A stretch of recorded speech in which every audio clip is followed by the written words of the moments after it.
Hi everyone, welcome back to Lia channel. With me, Tubagus. Have you ever been asked to describe yourself? Does it seem like a difficult question to answer? I know, sometimes we find it hard to talk about ourselves in English. But we describe people all the time. For example, you might tell your parents what your teacher is like. You might tell your friend what that cute girl you just saw looks like. Even outside of everyday conversations, it's very useful to know how to describe people. Descriptions are used a lot in books, in articles, and in other kinds of communication in English. Reading or listening to a description of someone can give you a better idea of what they look like or what they are like as a person. Whether you are describing yourself or someone else, you will probably use a few kinds of information. Let's say you want to describe a friend, a family member, or a coworker. You probably will describe them by their appearance. That is what someone looks like on the outside. By their character traits, the little things that make someone who they are. In other words, they make up someone's personality. By manners, the ways that someone acts or behaves. And by their emotions, that is what someone feels at a certain time. In this video, we'll focus on useful vocabulary and expressions for describing someone's appearance and character traits. Okay, let's have a look at some expressions and idioms that are commonly used to describe appearance and characters, so that you will sound more natural when you speak English. But first, be polite. Saying someone is full-bodied or curvy is nicer than saying that they are fat. However, if you have to think of a nicer way to say something, maybe it's better not to say it at all. Use good judgment and common sense. Think about how you would feel if you heard someone using the same words to describe you. So, are you guys ready? To describe someone's height, you can say they are tall, of medium height, or short. Someone who is tall and thin can be called lanky. For someone who is short and thin, you can say they are petite. If you're talking about a child, they might be pint-sized, very small. If you describe someone or something as pint-sized, you think they are smaller than normal or smaller than they should be.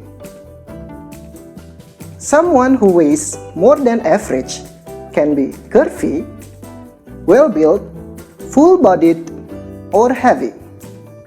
Curvy is usually used to describe women. You might also say someone has some meat on their bones. This is a casual way of saying they are overweight. But it might sound rude to someone sensitive, so be careful. The opposite of overweight can be thin, slim, or skinny. How does a person look overall? If you think a woman is attractive, you can say she is beautiful, pretty, or maybe even gorgeous, very beautiful. You can call an attractive man handsome. Both men and women can be good looking. When speaking very casually, people might say hot to describe very good looking men or women. To say someone is not very good looking, you can say they are not much to look at. This is not a very nice way to describe someone, but it's better than saying ugly. Okay. Now, let's move on to describing someone's character. A person's character is their personality, who they are on the inside. When you talk about someone, you might mention what they are like as a person. Here are some ways to do that. We all know people who are nice and kind. They are a pleasure to be with, and they always seem to be smiling. These people are usually also friendly and generous. People who are generous like to help others by giving them help or support. usually more than is expected. If you describe someone as a good egg, it means he or she is a good person who would help anyone. Do you get easily upset over criticism or rejection? No? Good for you. It means you are thick-skinned. You don't let failure or disappointment get you down. You keep believing in yourself and moving forward. You know what? Criticism is actually necessary for improvement. But an insult is a big no-no. Being well-mannered by showing respect to others is one of the most important keys to building good relationships. Someone who doesn't care about other people's feelings is called rude and ill-mannered. And nobody likes conceited people. They're not fun to be around because they act like they are better than everyone else. They can be show-offs, meaning they try to make you see how great they are. On the other hand, modest people don't brag about how great they are, even if they are actually better than those show-offs.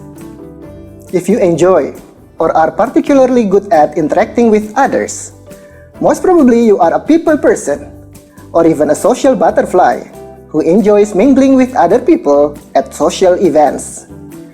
But hey, it's okay too if you prefer your own company and don't like socializing. Maybe you are a lone wolf, someone who feels more comfortable working alone and being independent. Being a lone wolf is not a bad thing, but it does require you to learn how to balance this type of personality with your personal needs and goals. As long as you are not a wet blanket who ruins other people's fun by being negative and complaining all the time, life will treat you well. So, guys, can you describe yourself now? Okay then, see you on the next video.